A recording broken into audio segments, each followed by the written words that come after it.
যে 2 মাস আগে না 3 মাস আগে তার ভাস্তিকে দুটো গাড়ি দিয়েছিল বা খেলনা কিনে দিছিল, সে আজকে গিয়ে এসে বলে যে আমার ভাই নাই, এরা দুইটা কে, এটা তো চিনি না।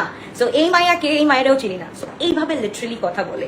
অনেক কিছু আমার আছে জানা, অনেক কিছু আছে জানা, আমি বলবো সবকিছুই। তাদের সাথে থাকা পসিবল না, বিকজ একটা লোকের রুমে যদি 4-5টা মেয়ে ঢুকে, সেইখানে আমার মেয়েরা সেফ না, সেইখানে আমার মেয়ে সেফ না, মানে সেফ নাই না।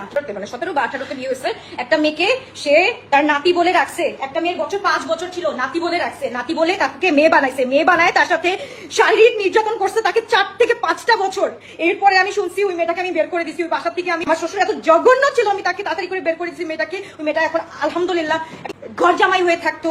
33টা বছর আমার শাশুড়িকে এভাবে বসে খাইছে, গলা দাবায় খাইছে, আমার শাশুড়ির সামনে সে যাকে ইচ্ছে তাকে নির্যাতন করছে। আমি একটা এক্সট্রা কথা বলতাম না, আমি কখনো এক্সট্রা কথা বলতেও চাইতাম না, বিকজ যখনই তাদের কথা মনে পড়তো আমার ঘৃণা লাগতো। দ্যাটস ওয়াই আমি বলতাম যে তারা হচ্ছে গিয়ে আউট অফ বিডি থাকে, আউট অফ বিডি থাকে। আমি জাস্ট এই কথা বলে চুপ থাকতাম, যে তাদের আশেপাশেও আমি আমার বাচ্চাদের রাখতে চাইতাম না। আমার হাজবেন্ড, তার ছেলে যখন মারা গেছে, মরা লাস্টার চুল কাটছে, দাড়ি কাটছে, চুল এন্ড দাড়ি কাটছে। মাই গড, আমি এগুলো কথা রিভিলও করতে চাই নাই, বাট আমাকে তাদের হাতের পুতুল বানাইতে হবে, তো কোনো তো একটা কিছু করতে হবে।